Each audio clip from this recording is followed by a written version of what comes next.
Ano narinig natin, di ba sabi ni Senate President Tito Soto, the rules has to discuss that because there is a pending case. Yan. But it has been proven even before, yung Benson versus the Senate, Hmm. na kahit na may mga pending cases, pwede nilang i-hearing yan. Hindi ba kayo nagtataka na yung NBI Nako. ang siyang nagiging defense lawyer ng mga akusado? Nako po. Hindi ba kataka-taka na sila mismo nagsabi hindi totoo yan? Dapat yung ina-accuse o yung sinasabing involved doon sa tumanggap ng pera, gumawa ng depensa sa sarili nila. Again, I stand by the statement of the Marine who's Interview ho nitong si Sen Mike Defensor sa Billionaire News Channel ang ating pag-uusapan dito sa video na to. Tapos papasadahan din ho natin itong ambush interview ni Attorney Ferdy Topacio nitong si Sen Mike Defensor kahapon pagkatapos ho nilang nagpunta sa NBI. Pero bago wala nangyari, sa like at sa subscribe, masaya na ho tayo dyan at sa mga gusto sumali sa ating community, yung join button nandyan lang ho sa baba. Rerekta na ho agad tayo sa interview nitong si Sen Mike diyan sa Billionaire News Channel. Former Congressman Mike Defensor. Good evening, Ayos, sir. ayos. Thank you for your time. Hi Willard, good evening. Good evening to all your viewers. Magandang gabi po sa inyo lahat. Sir, before we go to your appearance today before the NBI, let's first set the record straight sa inyong ties with these so-called ex-Marines who allegedly serve as bagmen of former Congressman Zaldico. Paano niyo po sila nakilala? Actually, Willard, hindi ko sila kilala. They had discussions with Attorney Levy Baligod, and from my understanding, several retired officers. I'm not privy to say exactly who are the officers involved, but ang alam ko, sila yung nag-usap-usap. Pagkatapos, nasabihan ako ni Attorney Levy Baligod nung actually tapos na yung kanilang affidavit, and they were about to hold their press conference. And so I told them also, kasi from the start naman if you recall, Willard, si Sergeant Gutesa was already saying na may mga involved na mga sundalo na kasama niya. And well, when I found out through Attorney Levy Baligod na yun nga, nagkaroon sila ng pagkakaisa, nagkaroon ng pag-uusap with the soldiers and they're willing to come out. So doon ako nagsimulang tumulong sa kanila. Ano pong uri ng tulong ang inyong ibinigay, sir? Well, initially, itong mga taong to, yung mga sundalo natin, they needed, first I organized the press conference, I helped them organize that, and also yung transportation nila. And at this point, sabi ko nga, kung ano pa matutulong ko, tutulungan ko talaga sila. From securing their families, dahil ayoko yung nangyari kay Sergeant Gutesa. If you recall, Willard, di ba, parang hanggang ngayon, sinasabi, nasaan ba si Sergeant Gutesa? In fact, during the Senate committee hearing, ang sabi ni Sergeant Gutesa, he was supposed to be with this ex-Marines group. Nangyari naman yun. Pero eventually, from being protected, may mga pumasok na from what I understand, active soldiers, Marines, na nangyari na illegally detained si Sergeant Gutesa. And I have proof to show that, Willard. Siguro now is not the proper time, but I have proof that he was under duress, na may pressure sa kanya, na na-detain siya noong mga panahon na yun. Oh, are you in touch with him, sir? Actually, even before Willard, wala akong direct contact kay Sergeant Gutesa. What's happening is there's a group of his ex-Marine comrades and they're relaying messages to my friends. At mula doon, pinapaabot sa akin kung ano yung mga nangyayari. At mabalik tayo sa kwento ng mga ex-Marines. Do you believe, sir, sa kanilang kwento completely? Alam mo, Willard, yung tinitindigan ko yung sinasabi nila. Kasi Yan. it is consistent with... Eto si Willard, gusto ko siyang tanongin Willard, sinong pinaniniwalaan mo? Si Martin Romualdez? O etong mga tauhan? Nitong si Zaldico. Sinong pinapaniwalaan mo, Brad? Ikaw, Willard, napaghahalata na kita. what Sergeant Gutesa is saying. And from time to time, nakipagkwentuhan ako sa kanila pag nakakasama ko sila. And I ask them about some details of what they're saying about the delivery of money, yung mga maleta.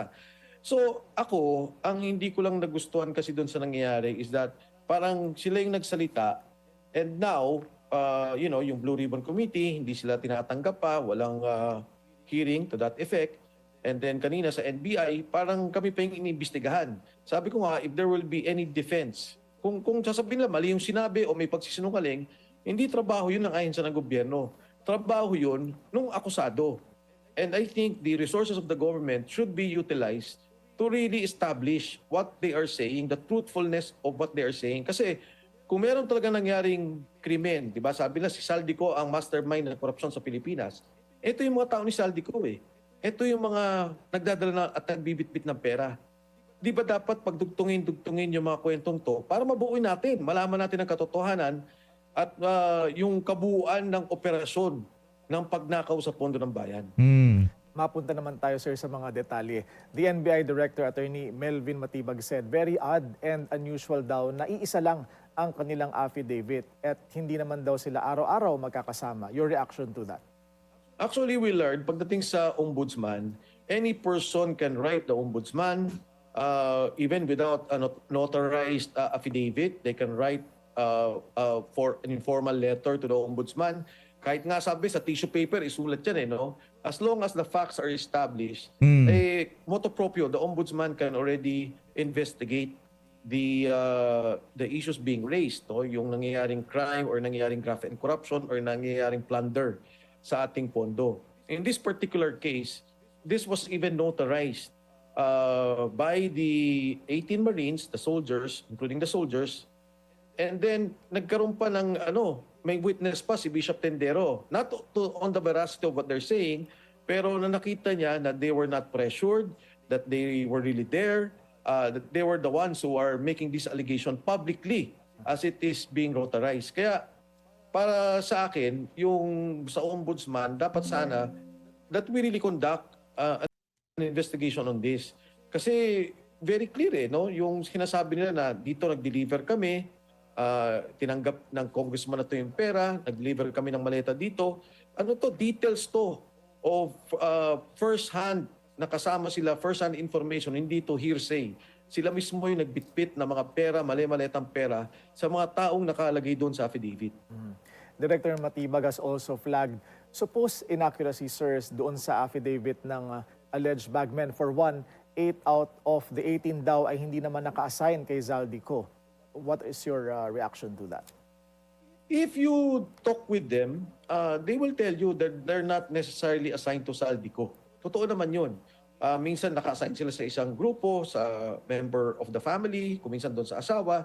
Pero sa delivery, lahat sila may involvement kasi nagkakaroon ng shifting Nagkakaroon ng ikutan. So maybe ako yung main person o kung sino man yung point person nila, team leader, o tara, deliver tayo. And ang delivery dito, when I asked them, sabi ko, anong tingin niyo yung minimum delivery? Ang minimum mo namin, sir, mga 500 million. Maximum, mga 4 billion. Wow! And this is 3 times a week. 4 billion 3 times a week? Ano sasabihin niya nito si Ping Lacson? Sasabihin niya, hindi ba sila mag-aral muna sila ng math bago sila magsalita. Kasi imposible daw mangyari yung sinasabi nitong mga magigiting nating Marines. Ang sagot naman natin dyan sa banat na ni Ping Lacson, mag-imbestiga ka muna bago mo sabing hindi posible yung sinasabi ng ating mga magigiting na mandirigma. Di ba? Mag-imbestiga ka muna. Hindi yung kagyat sasabihin mo ganito yan, ganyan yan. Ito yung computation, hindi nagtutugma sa mathematics ang kwento nito. Di ba? Simple lang, magpatawag ka ng hearing, pupunta yung mga Marines, sasagutin nila mga tanong mo, sigurado bukas makalawa iba na Senate President dyan sa Senado. Na delivery. So hindi lokohan itong mga sinasabi nila. 3 beses sa linggo, 400 billion at the minimum, and you're talking of 3 times a week, and that's about 33 months. Kasi 2 taon, so 24 months. Nung nagsimula 2022, may 3 buwan doon, tapos 5 months. So more or less, 33 months ang pinag-uusapan nating 3 beses sa linggo ang delivery nila. And Director Matibag also said they now have certification saying never nagkasama sa air taxi si Ko and one of the alleged bagmen na si Bernard Tube. And this is related to the claim of Tube na kasama raw siya doon sa air taxi para supposedly to deliver cash doon sa Ilocos Norte intended ostensibly for the President. Your thoughts? Alam mo, Willard, and I think yung mga nanonood ngayong gabi, hindi ba kayo nagtataka na yung NBI Nako! ang siyang nagiging defense lawyer ng mga akusado. Naku po. Hindi ba kataka-taka na sila mismo nagsabi hindi totoo yan? Mm. Dapat yung ina-accuse o yung sinasabing involved doon sa tumanggap na pera, gumawa ng depensa sa sarili nila. Again, I stand by the statement of the Marine who stated Naku, mabigat yun ha. Hindi, ano ho ba, nakikita nyo ho ba ang ginagawa na yan ng administrasyon? Deputize, yan. Hindi naman kasi pwedeng ang ombudsman gagawa yan. Masyado silang obvious, di ba? Kaya dineputize ng ombudsman ng NBI para depensahan si Marcos Jr. Di ba? Kaya yan ho ang ating nasasaksihan ngayong mga panahon na to. Ang nangyayari ho, pinagtatanggol ho ng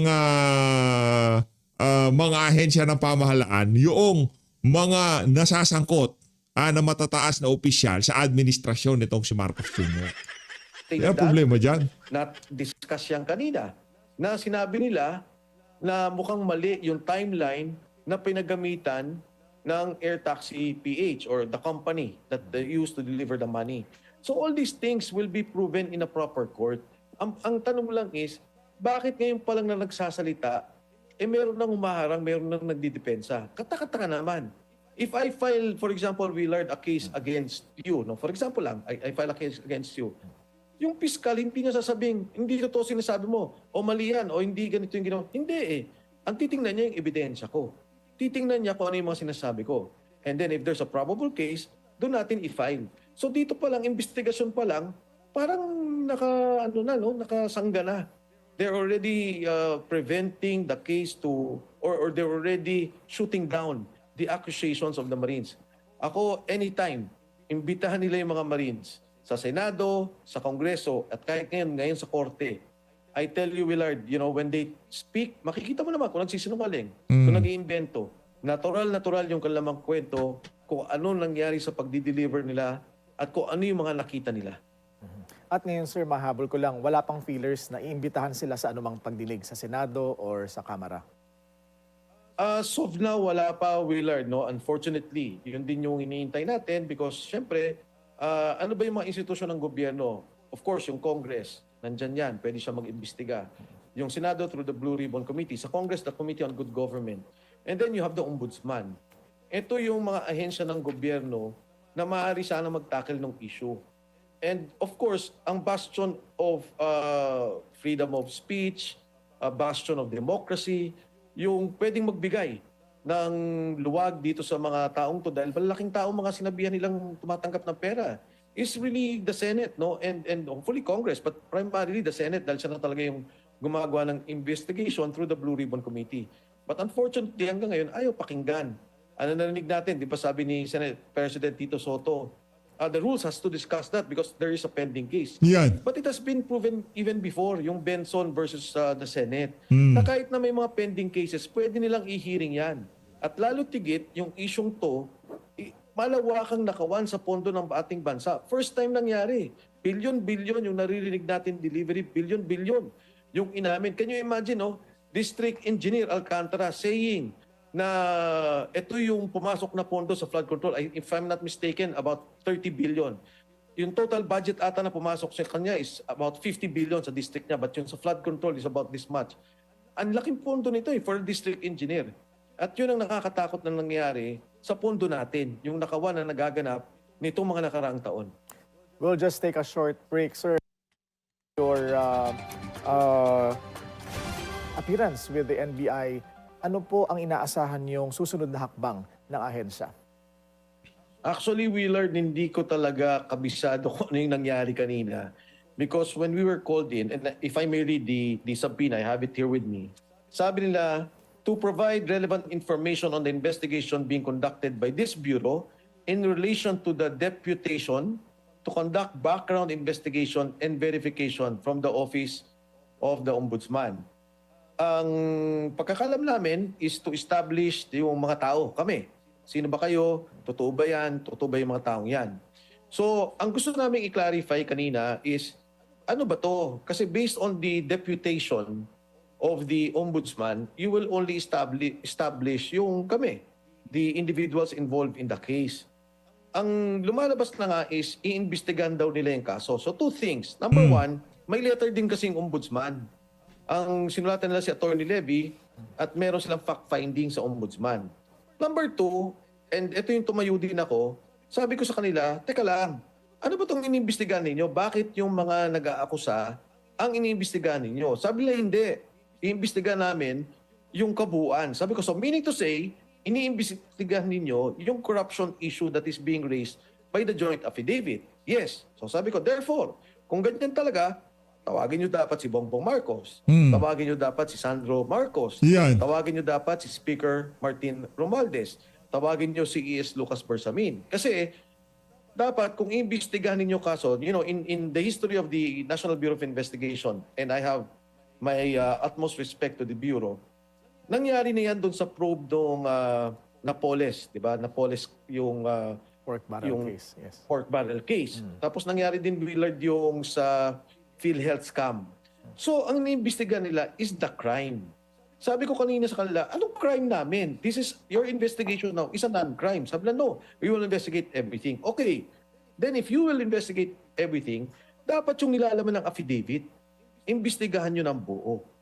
So, kanina, dahil nga sabi nila, establish daw muna yung identities of the people involved, yun yung ginawa namin. Pero again, I'm reiterating my point na kung may ganun talagang investigation, and if the NBI is being utilized for that, kasi isipin nyo, taxpayers money to, pondo to ng gobyerno, resources ng gobyerno, manpower ng gobyerno, then you should investigate the entire case. Correct. Yung accusation nila na pera na dinideliver, and they should call all those involved or all those that were mentioned in the affidavit.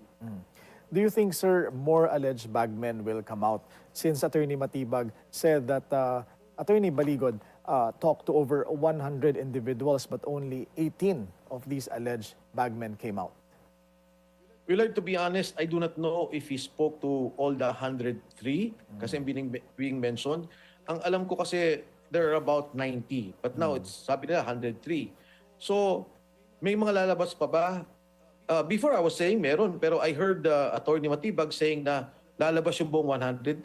So ako, that's a welcome development kung magsasalita talaga sila, ano yung participation nila sa lahat ng to, para malinaw natin kung ano talaga yung issue. Nice. I just hope na, you know, parang, kasi nung nangyari kay Sergeant Gutesa, nung lumabas siya, kung hindi ako nagkakamali, may dalawa eh. Sabi nila, hindi totoo yung sinabi ni Sergeant Gutesa. And then later on, and I'm saying it now, Willard, si Sergeant Gutesa, pinaretract nila, pinapirma nila ng affidavit saying na hindi totoo yung sinasabi niya and that inoferan daw namin siya ni Senator Marcoleta ng bayad para magsalita ng ganon. And then lastly, parang sinabi niya, hindi totoo yung delivery niya kay Speaker Martin Romualdez. So, sana yung talagang pagka nagkaroon tayo ng investigation tungkol dito, siyempre, dasal ko, wag naman pagtakpan kasi kawawa na yung bansa eh. Kawawa yung tambayan, kawawa yung nangyayari sa atin. And in fact, dito sa binanggit na to na mga affidavit ng mga tao, consistently, no, Martin Romualdez is being mentioned. Sergeant Gutesa mentioned him, si Saldico mentioned him, pero hanggang ngayon di nila pinapatawag at walang kaso. At balik lang tayo ulit, sir, kay Orly Gutesa. You said you received information he is still in the Philippines. Where did you get that information? From his ex-comrades as well? Yes, Willard, may mga kasama siya. Even nung nasa ex-Marine siya, nasa Marines siya. Ang nangyayari kasi, parang napupuntahan, pinapayagan naman ata yung mga kasama niyan dumalaw or puntahan siya. So nakakapag-relay sila ng information. The last information I got is okay na siya. Ako, masaya na ako na okay na siya. Ayos. At hindi naman siya nasaktan, wala naman nangyari sa kanya. I'm just hoping that at proper time talagang makalabas na siya, no, at hindi na siya magipit katulad ng nangyayari ngayon. And do you think he should come out voluntarily? I hope so. Siyempre, yun pa rin ang gusto kong mangyari kung ano yung nasabi niya dati ay mapatunayan niya, no? And ang sa akin sana, mapaliwanag din niya ano nangyari. Kung paano siya from the Senate, saan siya napunta? Ikinulong ba siya? Dinetain ba siya? Itinago ba siya? At mula doon sa pinagtatago niya, sana naman siya inilipat. Kasi ang pagkakaalam ko, parang mga 2-3 beses siyang nailipat. Again, Willard, no, I'm just happy na he's okay. Yun lang yung, kasi nung mangyari yan, tinanong ako ni Sergeant Gutesa, sabi niya sa akin, sir, ano kaya mangyari sa akin? Sabi ko, well, Sarge, sabi ko, syempre, sisiraan ka. Sabi niya, sir, wala namang masisira sa akin. Sabi niya, ano pa kaya? Sabi ko, sisikat ka, katulad ni Senator Marcoleta. Tapos tawa siya ng tawa, sir. Sabi niya, ayoko naman ng ganun. Tapos nung sabi ko, Parehas kami nito si Master Sergeant Orly Gutierrez. Ayaw namin ng ganun. siyempre, baka delikado rin sa'yo. Sabi niya, sir, handa naman ako. Malalaki na yung anak ko. Tapos nabanggit niya, nag-aaral pa nga yung iba. Kaya nung lumabas tong 18 Marines, ganun kagad yung frame of mind ko. Ayoko mangyari yung nangyari kay Sergeant Cotesa. Ayoko mangyari sa kanila. And let me just pivot quickly, sir, about your plans for 2028. Tatakbo ho ba kayong mayor ng Quezon City? Dahil may mga pictures na pinipare kayo kay Miss Aiko Melendez as possible running mates. Ano po ang Alam plan mo, ninyo? Willard, Anong running mates? President, Vice President? Hindi tatakbo. Senador yan eh. Chismos tong Willard na to ah. Kalokohan mo, Willard ah. yung poster na yan, galing yan sa mga gustong manira sa akin. Ang gusto nilang palabasin ay dahil sa eleksyon o dahil sa politika, kaya ako nagsasalita at kaya ko ito ginagawa. Hindi po ganon. Wala akong plano sa politika. Ang nais ko Yan. ho ay isang bulat at ilabas ang katotohanan dahil sa korupsyon. Ngayon lang ho nangyari. Sa tagal ko na, sa serbisyo, sa gobyerno, naging kabinete po, sa kongreso ho, na nagkaroon ng organisadong pagnanakaw. Pati yung pondo natin sa PhilHealth na dapat sana pagpalakasin yung ating programa sa pangkalusugan, nandyan dapat yan, pagandahin pa, huwag nang pagbayarin yung mga tao, pag may cancer, matulungan talaga ng husto, nakuha pa at nalagay sa flood control. Yung pong subway dapat natapos na natin 2028, pero dahil sa kalokohan, nilagay sa flood control, ayan, hindi na ako matatapos. Ito po ang aking tanging gustong gawin, na ilabas tong katotohanan na to at matakot yung mga nagnanakaw, hindi na mangyari tumuli. At syempre, higit sa lahat, panagutin yung mga nagnakaw. At makuha man lang natin kahit paano yung pondo na kinuha nila sa kaban ng bayan. Former Congressman Mike Defensor, great to talk to you again. Ayun na nga mga kababayan, lipat na ho tayo sa ambush interview pagkatapos ho nitong si Attorney Ferdy Topacio at nitong si Senator Mike Defensor makipagbakbakan dyan sa NBI. No? Talagang di ho nakapalag itong si Melvin Matibag doon sa mga ilinatag na argumento nitong mga ating mga magigiting na kapanalig dyan sa issue ng mga maanumalyang flood control. Eto, rekta ho tayo dito. Game! Tungkol dun sa sapina nila, kasi ang sinasabi namin, ang gusto nyo lang namang i-establish ay yung identities namin. That was part of the deputization of the ombudsman. Kaya yung mga 18 Marines na nandun din sa loob, nagbigay na ng ID sa babae. Government-issued ID. Pati yung serial number, hawak na Attorney Levy Baligod. Ngayon, in my case, in particular, ang sabi nga ng abogado ko, sabi niya, ano ba yung ano yung ini-establish ninyo? Nandito naman si Mike. No? Hindi niyo ba kilala? Kung kilala niyo naman, okay na. Hanggang doon lang kasi yung limitasyon ng subpoena na binigay ng ombudsman sa NBI. Attorney Topacio? Yes, oo. Kasi alam nyo, itong kinakataka ko nagulat ako. Kasi kami naman nag-cooperate. Di ba sabi ko, out of respect to the institution, may sabpina, pumunta kami. Ang gusto po nilang gawin, ibukod ng isa-isa sa kanya-kanyang mga kwarto ang bawat isang subject ng sabpina at tanungin. Hindi po pwede yun. Now we are trying to get... Kasi nga, Attorney Ferdy, o-operan sila ng safe house. Diba? Safe house. Melvin Matibag, safe house. Si Boy Safe House. Statements na maaring self-incriminatory. Maari kasi I insist, wala kaming tinatago. That papasok na yung right to remain silent dyan. Kasi, with respect to the Marines, ayoko naman pangunahan si Atty. Baligod. Pero yung sinasabi nila, with all due respect to our NBI friends, na hindi daw custodial interrogation yon, titignan daw nila yung credibility. Kung sabihin nila hindi credible, is that not a crime of perjury na sasabihin nila? Di ba? Kaya very suspicious po ito and very alarming itong ginagawa nila. Na isasabina nila, i-interviewin nila isa-isa. Alam naman nila, isa lang ang abogado ng 18. Sabi ko nga sa kanila, ano bang partisipasyon ng aking kliyente? He was not mentioned in the subpoena. Hindi naman siya inirereklamo. Sabi ko, kung talagang gusto nyo mag-imbestiga, bakit hindi nyo ipatawag yung itinuturo. Ba't yung nagtuturo ang ipinatatawag nyo? At i-interview nyo isa-isa para bang sila gumawa ng krimen. Hindi po tama ito. This is a form of harassment, intimidation, and it intends to send a chilling effect to those na gustong magtestigo pa na kapag kayo nagtestigo, itong gagawin sa inyo. Interviewin kayo, patatawag kayo, investigahan kayo na para bagang kayo na yung kriminal. Ang assertion ko kanina, ang sinasabi ko sa kanila, of course, no, sinasabi ka namin yung NBI ay isang respetadong institusyon at kami nananalig sa NBI.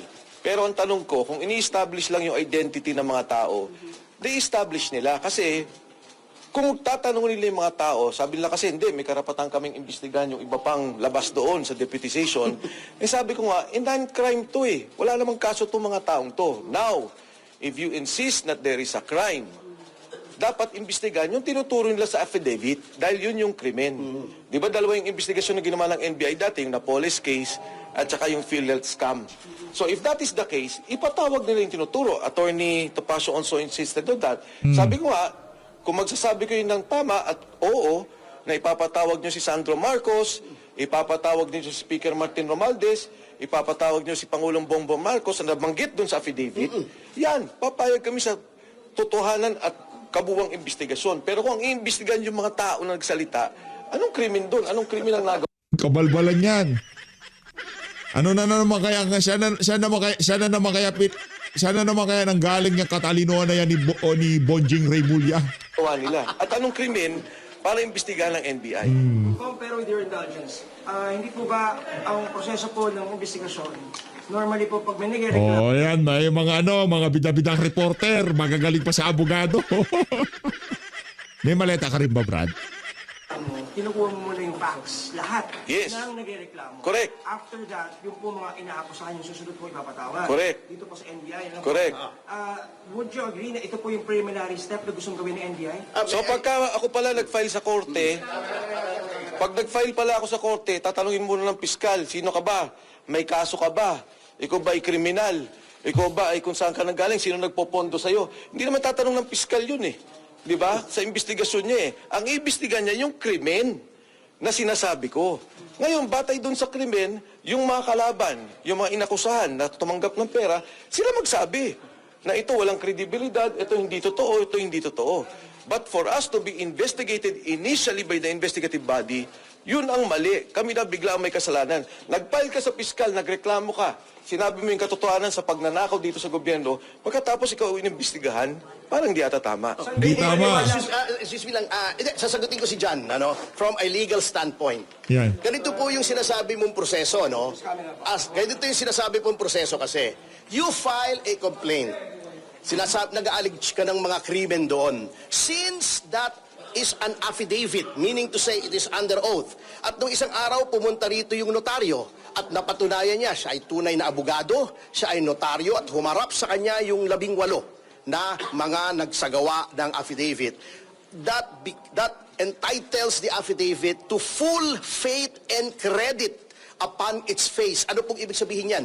Kung walang kukontra dyan, yan na ang totoo. Sino ang dapat kumontra dyan? Yun bang piskal o yung NBI? Hindi po. Yung binabanggit. Tama. Ikaw ang magdefensa. Ikaw ang magsabi, bakit hindi totoo itong sinasabi? Ito ay hindi totoo. Ito kasinungalingan. Ito, walang katotohanan nito. Bakit sila ang nag-establish kung meron o walang katotohanan? Again, an affidavit duly sworn before a notary public is entitled to full faith and credit upon its face. Paniwalaan mo muna yan. Patawag mo muna yung kabila. Pag napatunayan ng kabila na walang katotohanan, saka mo i-dismiss. Hindi yung ikaw ang bubusisiin mo yung nag-complaint. Hindi po ganun yun. So you're questioning the process, sir? Yes, the process kasi sinasabi nila, the NBI has plenary powers. Meron. Ngunit, the powers of government are not limitless. Kailangan germane to the purpose. Ano bang purpose nito? merong 18 nag-execute ng affidavit, may sinasabing krimen. You cannot go beyond that. To establish the identity, since this is a sensational case, fine. Sila ba, are they who they say they are? Talaga bang naging Marines yan? Saan ba nakatira yan? Etc. etc. May asawa ba yan? Personal circumstances. But beyond that, you have to take that affidavit on its face at ipatawag mo yung kabila. Kanina hindi masagot agad eh. Kundi pa namin nakahon ni Kong Mike eh, kung ipatatawag nila o hindi. Pwede pa naman yun? Ang pinatawag mo yung nag-complaint? Aray ko. Ang sinumpaan na yan? Ay, sorry, partner. No. Oh, go ahead. Ang sinabi ko kay Attorney Raimundo kanina, can you imagine, you go through a budget deliberations. Alam na ho natin kung ano yung sasagot ng mga taga-NBI dyan. Ang sasabihin nila dyan hindi nasakop ng pay grade ko yan, sir. Sorry, di nasakop. Tapos makikita tong ganito na yung resources ng government ginagamit para sa ipag-imbestiga ng isang sinasabi niyong hindi namang krimen. Kasi sabi nila, establishing the identities. Kung iimbestigahan ninyo ang krimen, ipatawag ninyo yung mga itinuturo sa affidavit. Yan. Pwede yan. Di ba? But if you will be wasting the resources of government, yung mga tao, investigasyon, intel report, lahat ng ginagawa, talagang hindi naman ata magana. Tinanong ako kanina, yung kotse ba, sinurveillance na nga nila eh. Alam nila eh. Pero ito yung masama. Kung interesado tayo sa korupsyon, dapat doon tayo nakatutok. Huwag natin gamitin yung pondo ng gobyerno para sanggahan o protektahan yung mga na-involved sa korupsyon. Yan. Kung hindi kayo makikipagtulungan sa investigation, hanggat hindi pinapatawag yung mga inaakusahan ng mga former na sinasabing Marine. Hindi, makikipagtulungan kami sa investigasyon. Wala namang problema doon. Ang problema lang, ang sinabing deputization ng ombudsman dito, establishment of their identities. Di ba? Yun ang mga sinabi. And if I may quote directly yung sinabi ng Sabpina.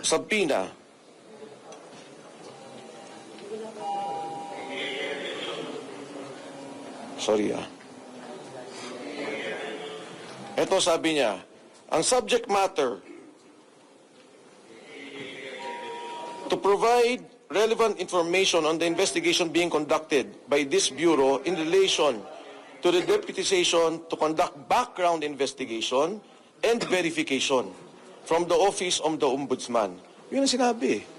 Background investigation and verification. Yung sa GC ko po, meron pong kopya niyang sabpina na yan. You can see for yourselves. Sorry, just to simplify, ang pagkakaintindi namin, ang ginagawa ng NBI, dine-check din nila yung credibility nga po kung nagsisinungaling ba yung nag-aakusa. May I answer that, partner? Go.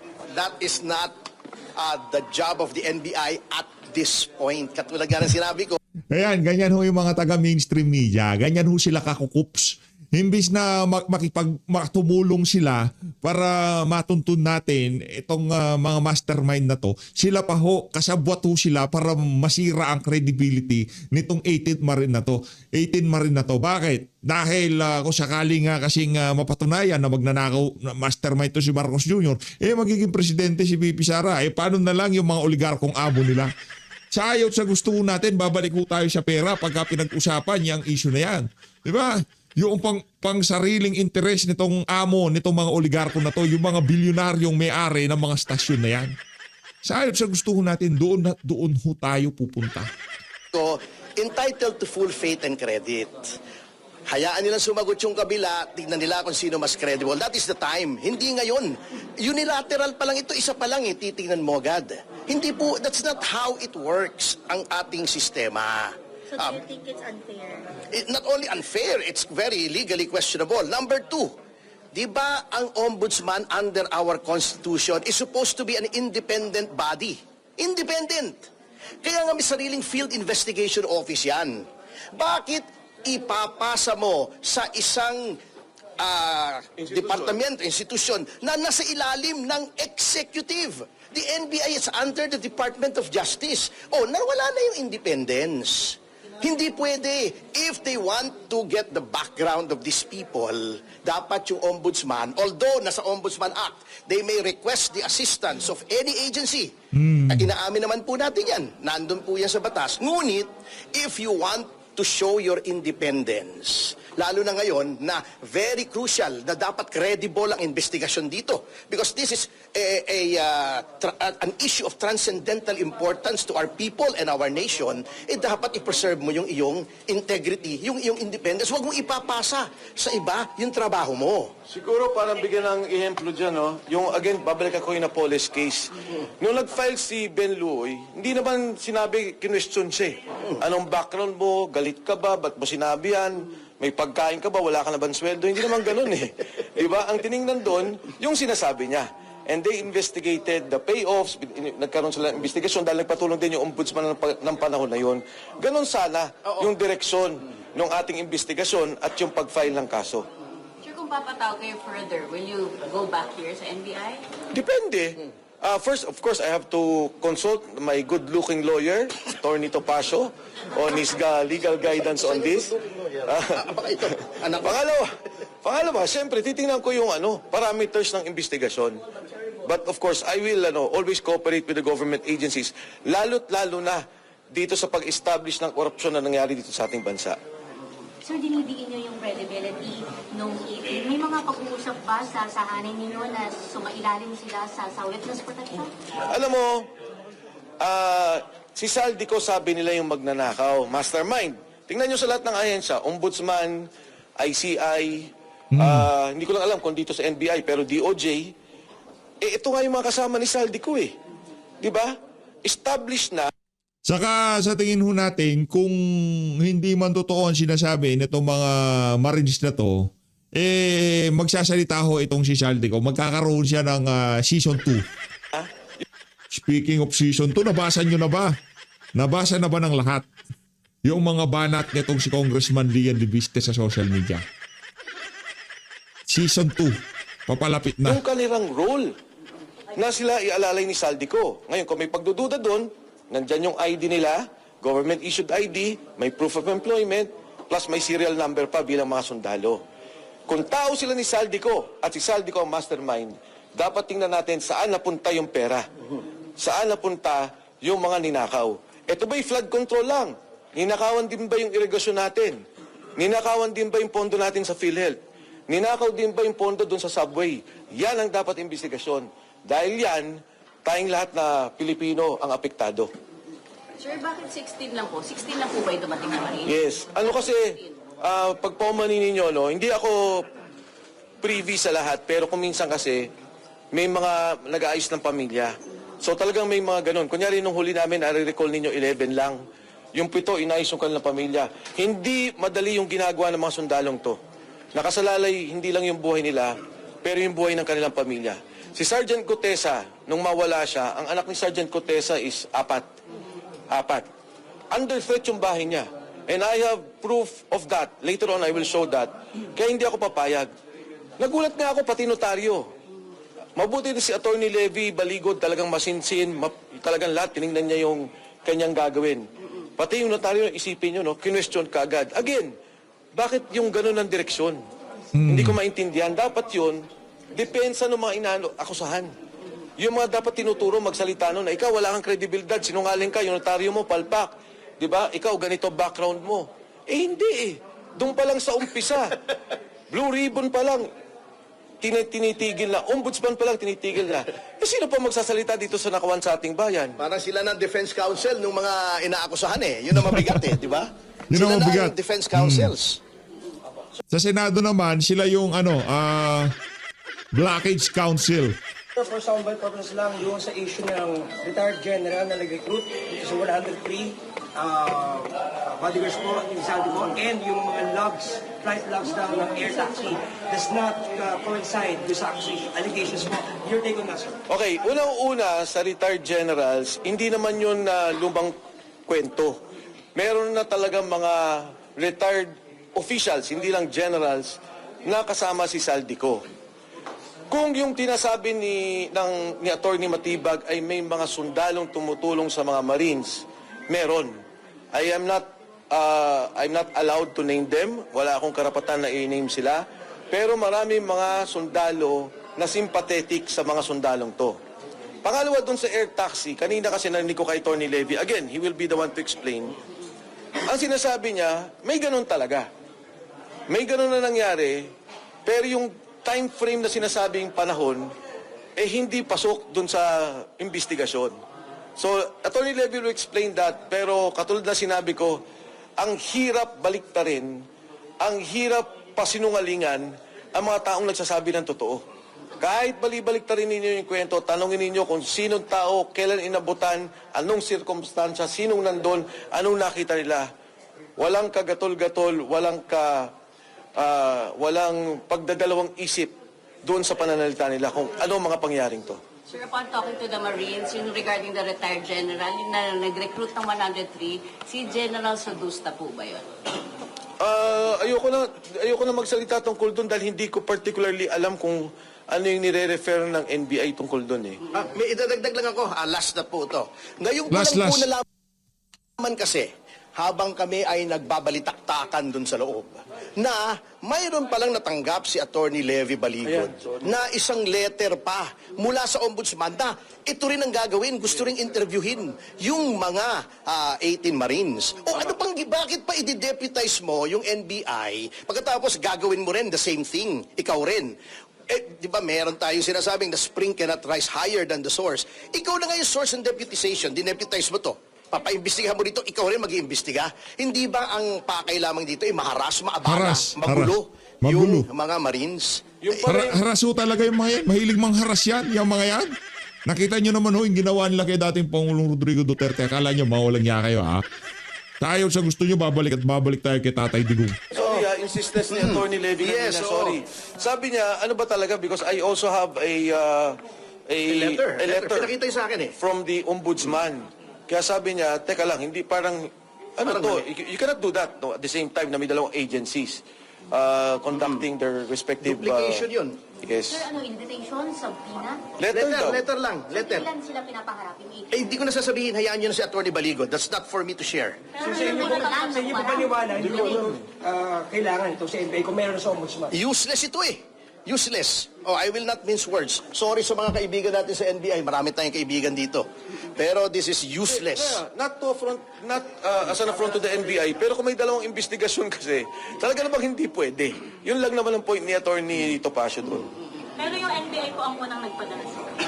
Oo. Ano sir, a-attend din sila sa Ombudsman? Hindi ko alam kay Attorney Baligod. That's for him to answer. Ang akin lang, libanagin ko sa mga kaibigan natin. Ako galing din po ako sa NBI nung panahon ni Mayor Lim eh. Di ba nag-NBI siya bago siya naging mayor? I have the deepest respect for the men and women of the NBI na talagang very professional, matatalino, masaysipag sa trabaho. Kaya lang, minsan ang liderato ay kamoting kahoy, may ulan. Upa. Salamat. Melvin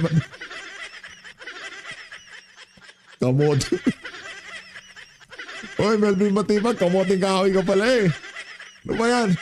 Sorry, salamat to sa pag-support sa PH Update. Mag-ingat to kayo lahat. Mahal natin Pilipinas. Grabe, daming hanas talaga nitong administrasyon na to.